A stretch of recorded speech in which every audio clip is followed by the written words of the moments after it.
Hello les geeks, nouvelle vidéo de présentation d'une tablette. Aujourd'hui, il s'agit d'une petite tablette à un petit prix. On est dans les moins de 200 euros. On est vraiment dans une tablette style un peu familiale.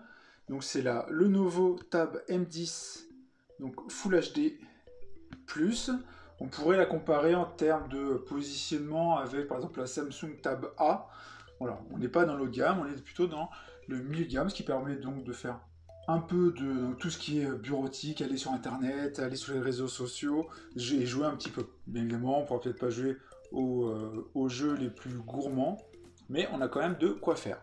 Donc on voit ici donc le packaging donc, de cette table de Lenovo, plutôt beau visuel ici donc de nos produits, on voit la marque, packaging coloré avec le nom du produit donc sur le côté, et derrière on va avoir quelques petites specs donc qui mettent en avant que le châssis est en métal, donc c'est premium. Ici qu'on est sur un écran IPS en 10,3 pouces, donc Full HD. On a un processeur donc Powerful Octa-core. Et ici on se retrouve avec, au niveau des caméras, une caméra arrière de 8 millions de pixels et une caméra avant donc de 5 millions de pixels. Bien évidemment, il y a Android, c'est un processeur Mediatek et il est compatible Dolby Atmos. Là, au niveau ici, donc des détails, on a un peu plus de détails. Il y a Android 9, normalement Android 10 aussi. On est sur une batterie de 5100 mAh. Ici, donc on voit le Mediatek Helios P22T. L'écran, donc 10,3 pouces, on a vu en 1920 par 1200, c'est un IPS. Au niveau de la connexion, il est compatible avec tous les types de Wi-Fi et il est Bluetooth 5.0. Donc voilà, maintenant on va le déballer. Ça va être un test plutôt simple, plutôt une découverte. Vous savez que moi je fais pas des tests avec des benches pour voir la puissance de la tablette. Pour moi ça m'importe peu, c'est plus lié à une utilisation qu'à un test pur. Surtout que là on n'est pas sur une tablette justement avec une puissance très élevée. Donc il nous reste un petit scotch ici à défaire. Packaging plutôt soigné je trouve. Donc là on se retrouve immédiatement avec notre tablette qu'on retrouve ici. On va regarder les compartiments. On va se retrouver ici avec un premier compartiment avec un petit poinçon d'extraction. Alors ça doit être pour l'intégration d'une carte, de la carte micro SD. Ici on a une notice qui est multilingue. Je pense que ça va aller. Et l'autre côté on se retrouve avec ici notre câble. Ici on va voir qui est en USB type C. On est bien sur du USB type C. Voilà. Et on a ici donc un chargeur, alors qui ne doit pas être en charge rapide, il me semble. Hein. On n'a pas beaucoup d'informations, mais on est sur un chargeur, on va dire, classique. Voilà pour le packaging, hein, qui est ultra simple. Maintenant, on va ouvrir notre tablette.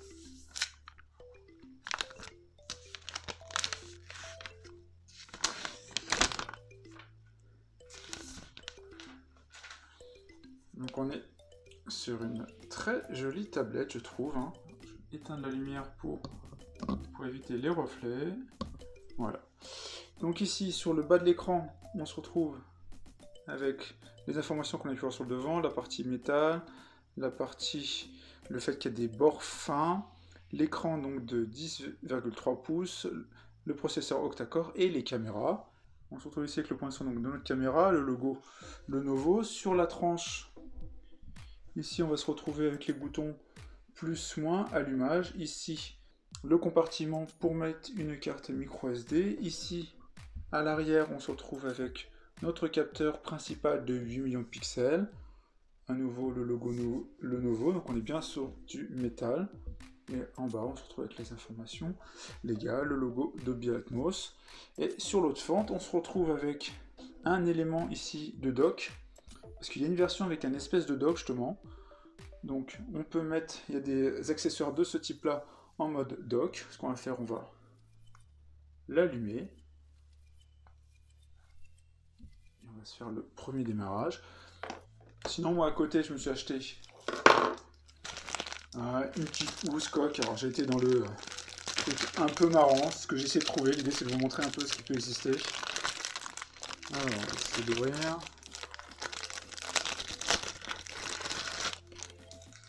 Voilà, on se retrouve avec une petite cover là, un peu classique, hein. Donc on va tester tout de suite, qu'après on va faire le premier lancement. Hop. Donc voilà, c'est cover très simple avec un design un peu ciel étoilé. On a toujours accès à tous les éléments, notre capteur, les boutons ici sur le côté. Il n'y a pas de problème.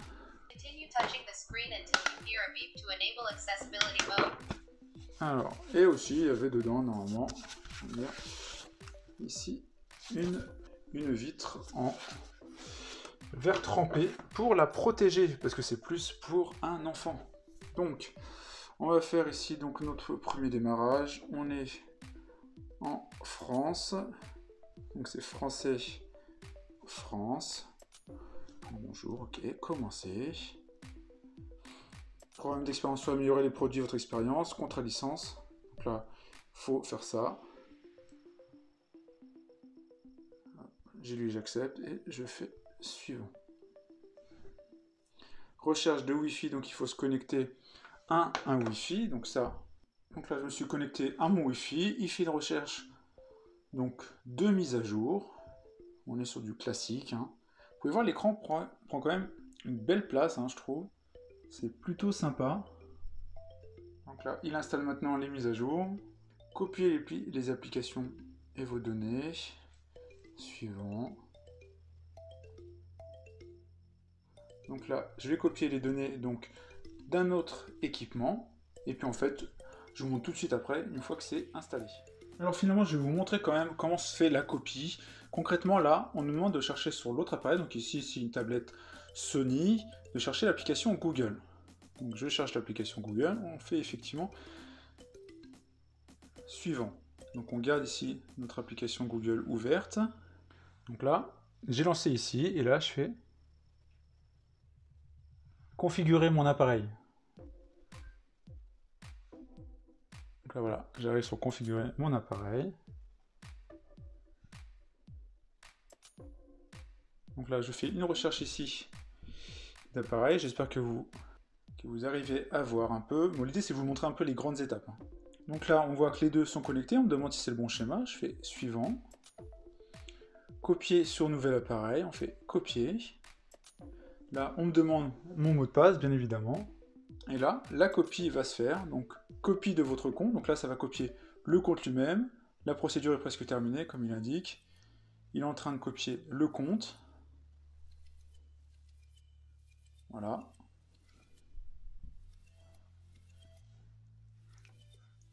Donc là, sur ma nouvelle tablette, on m'indique les données qui vont être copiées. Donc ici, près de 2 Go, j'ai les applications. Je peux avoir le détail ici de toutes les applications qui vont être copiées. Les paramètres de l'appareil, le Wi-Fi, etc. La partie compte. Et voilà, ça permet de récupérer instantanément l'ensemble de ces données d'un ancien appareil. Donc là, un instant, il est en train de... On voit la partie Google. Envoyer les données statistiques. Moi, je décoche toujours, je vous conseille de ne pas envoyer vos données à Google. La partie position, je l'enlève aussi en général, mais j'enlève après. Ici, la partie sécurité, on a une reconnaissance faciale. Reconnaissance faciale plus PIN. Donc là, hop. Donc là, je vais définir un code PIN. Et maintenant, on a cette partie reconnaissance faciale. On active l'option lever, comme ça, dès qu'on la lève, ça reconnaît. Donc là, on doit mettre son code PIN, et voilà, on met maintenant son visage. Et là, il a détecté notre visage. On fait accepter. Et là, il va finir toute la partie paramétrage. Les dernières tendances, hop. Là, on va voir tous les éléments. Ok Google, OK Google. OK Google. Et Google. Et Google. Donc voilà, c'est paramétré. La partie Voice Match est faite. On fait terminer. Oui, c'est moi. Comment je peux vous aider à passer une bonne après-midi? Donc là, on peut configurer Google Pay. On fait passer ce que moi je ne configure pas. Ajouter un compte de messagerie ou modifier la taille de la police. Là, on peut définir ses tailles, etc. Et ajouter un compte de messagerie ici, si on souhaite rajouter un compte. Donc là, nous, on va faire terminer. Avec la finalisation du processus. On définit le style de navigation, soit classique avec des boutons, soit avec des gestes. On va garder la partie gesture. Terminer notre configuration. Et voilà, on arrive sur notre interface donc de notre tablette. On voit ici qu'il est en train d'installer. On voit qu'il y a une mise à jour ici à télécharger. Et il me fait toutes les installations d'applications. Et on se retrouve bien évidemment avec toutes les fonctionnalités classiques. Donc on a appareil photo, on a tout ce qu'il faut, les différentes fonctionnalités. Hop. Donc on voit qu'on peut même le mettre. Donc là c'est le mode multitâche. On a ici l'ensemble de nos applications. Un fil d'actualité. Tout en train de s'installer. On a bien évidemment YouTube. Voilà, YouTube qui est connecté avec le compte de mon fils, donc ce qui explique qu'on se retrouve un peu avec toutes ces vidéos, notamment de Superzing qu'il adore, etc.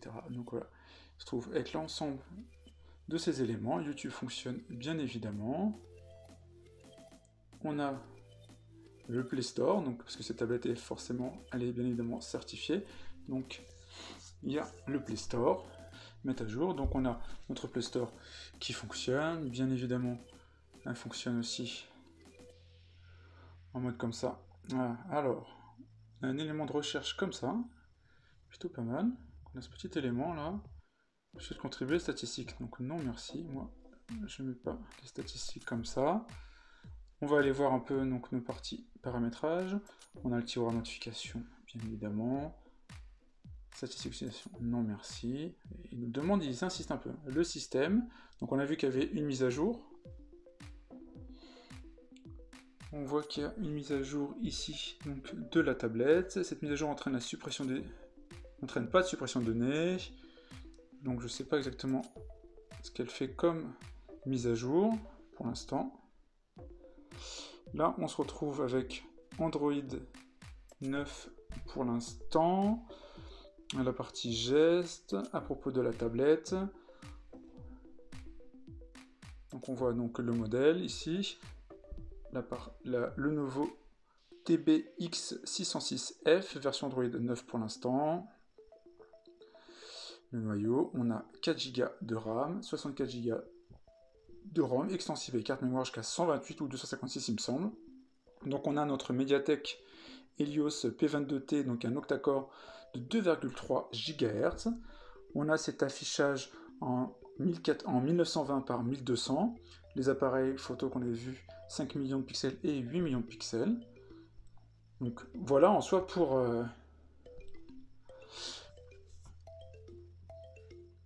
cette petite présentation de la tablette. Comme je l'indiquais, je ne pense pas faire beaucoup plus. N'hésitez pas à me dire si vous souhaitez que je vous fasse des tests en mettant quelques petits jeux ou d'autres éléments de ce type-là. Pour l'instant, c'était vraiment en mode tranquille, découverte, pour vous montrer cette tablette. Donc là, on voit que la mise à jour est en train de se faire. Donc j'espère que cette vidéo vous a plu. Cette vidéo présentation rapide donc, de le nouveau Tab M10 FHD+, qui est plutôt une bonne tablette, que j'indiquais, à moins de 200 €. Je vous mettrai comme d'habitude le lien en barre de description. N'hésitez pas à me dire, comme je vous l'indiquais, si vous souhaitez que je fasse d'autres vidéos pour tester des applications spécifiques, des jeux. Ça, il n'y a pas de problème, je pourrais vous faire d'autres vidéos là-dessus. Là, on était plutôt pour un dépannage et une première découverte de la tablette. J'espère que ça vous a plu, c'est le cas, n'hésitez pas à mettre un like, à partager la vidéo. Puis on se retrouve pour plein d'autres vidéos. Ciao les geeks. Alors finalement, je vous fais quelques petites images pour vous montrer un peu plus de choses. Je vais vous montrer l'écran, la qualité de la dalle. Donc là, je vais vous montrer un film, une vidéo 4K, pour que vous puissiez voir les couleurs de cette dalle quand même qui est IPS, mais qui est de très très belle qualité, je trouve. Je vais vous montrer même de près les détails. C'est quand même plutôt très beau, hein, je trouve.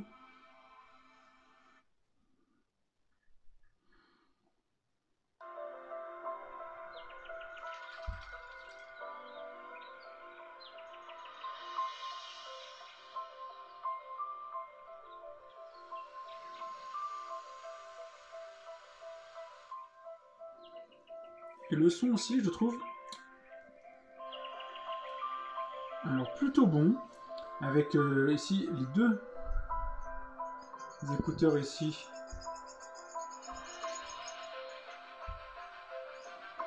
Donc stéréo hein, pour faire le Dolby. Maintenant, sur les écouteurs des deux côtés, et ils sont plutôt bien placés parce que quand on la tient comme ça, et ben on ne cache pas les deux écouteurs. Sinon, c'est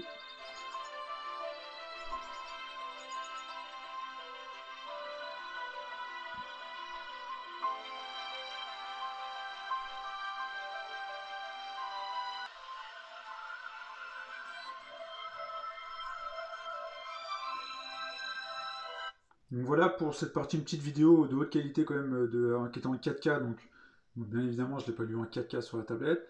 Là je vais vous montrer Netflix, pour montrer une petite vidéo, voilà, Voyage vers la Lune, hop, dessin animé qui est sorti il n'y a pas longtemps sur Netflix. Je vois que Netflix fonctionne plutôt bien, la qualité est pas ouf, je trouve qu'elle est plutôt bonne. Alors je me demande si on n'est pas en 720p, s'il n'y aurait pas une limitation. Sur un dessin animé comme ça d'animation, c'est plutôt joli. Hein. Donc on a une superposition ici, un classique. Donc voilà, et dernier petit test, je vais vous faire un petit jeu. Allez, je vais télécharger Asphalt 9 que j'ai lancé. L'idée, voilà, c'est de vous montrer comment ça fonctionne. Ça fonctionne, c'est plutôt fluide, il n'y a pas de problème. Et évidemment, en termes de visuel, c'est pas le plus beau du monde.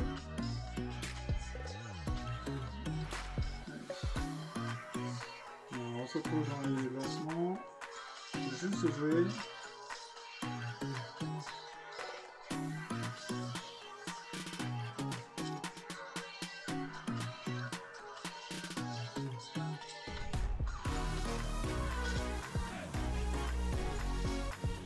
On se fait une petite partie vite fait.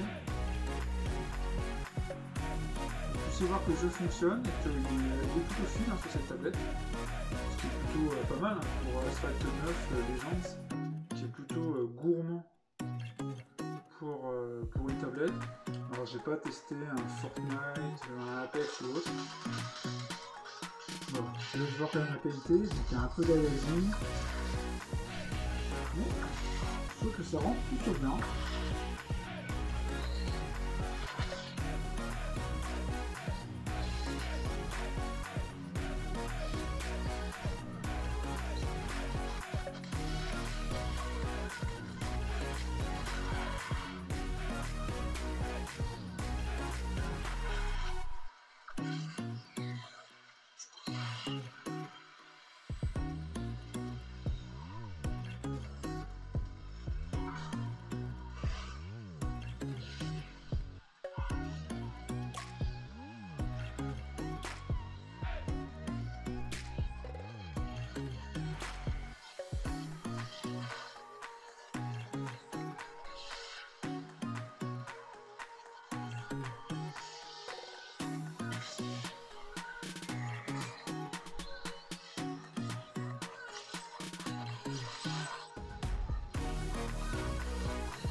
Voilà, c'était pour vous montrer hein, juste un peu d'éléments concrets sur la tablette qui me semblait intéressant. Voilà, donc pour finir, hein, une petite vidéo là. Donc pour finir, une petite vidéo très jolie. Donc là, c'est une source 4K à la base. En tout cas, j'espère que cette vidéo vous a plu. Si c'est le cas, n'hésitez pas à la partager. On se retrouve pour plein de vidéos. Ciao les geeks.